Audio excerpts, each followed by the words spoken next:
group of Kenyans who actually want to vote for politicians who are associated with the violence. Why do you think that is so?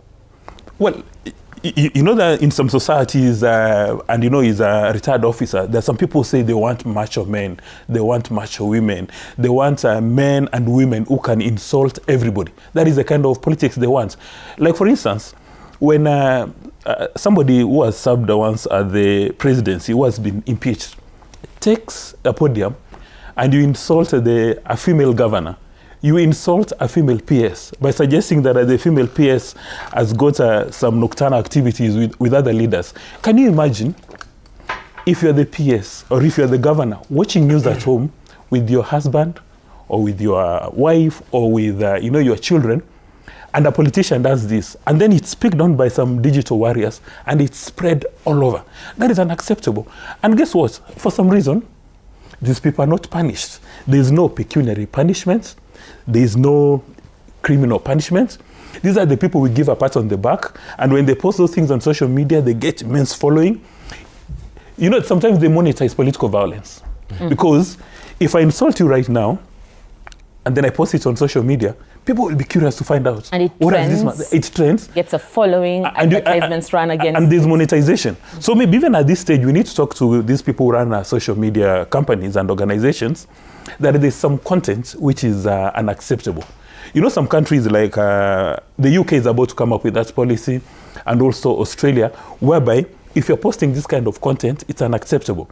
And you know, we must not confuse free speech with warmongering, with verbal violence. We need to call out these people, because if I'm elected to office on account of my capacity to beat up people at a funeral, during those 5 years, I don't need to deliver on anything, because you voted for me knowing that my key performance indicator is verbal attacks, misinformation, and disinformation. So why should I perform?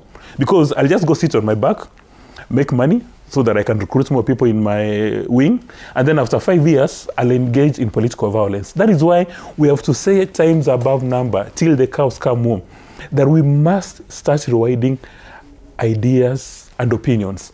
If you want to create wealth in Kenya, if you want to create employment opportunities, if you want to shine at an international level, you must place a huge premium on ideas and wealth. You know, there's some, as we said, these politicians exist across. For instance, if you look at the United Opposition, look at Kalonzo. When Kalonzo speaks, you see a gentleman. You don't see political violence. But you cannot say the same about Mr. Rigathi Gachagua. The two are polar opposites. In fact, you ask yourself, how do they sit together? So in my view, Kenyans must vote with their selfish interest in mind, and their selfish interest is meritocracy, capacity, competence, and character. If we just fall in love, you know, there's the Stockholm syndrome, that we fall in love with our captors. Yeah. Majority of our captors are the ones who shine in political violence. So we fall in love with them, and then we sit back and start yawning. How come? Do you know, by the way, some governors, and we will not name names now, have a frustrating freedom of the media. Do you know there are so many journalists in Kenya who don't have capacity to report accurately on issues from their counties, on account that if the story runs out, if the story ends, those governors will go and give them a beating. While the Constitution provides for freedom of speech, freedom of association, a number of governors, and we warn Kenyans that a number of governors will become warlords. When they go to the podium, they say freedom of speech. But when you speak to the journalist privately, they say, Dismus, your story nikifanya, kitaniramba. So imagine what political violence is doing in Kenya. Dismus, you've also mentioned that we need to stand up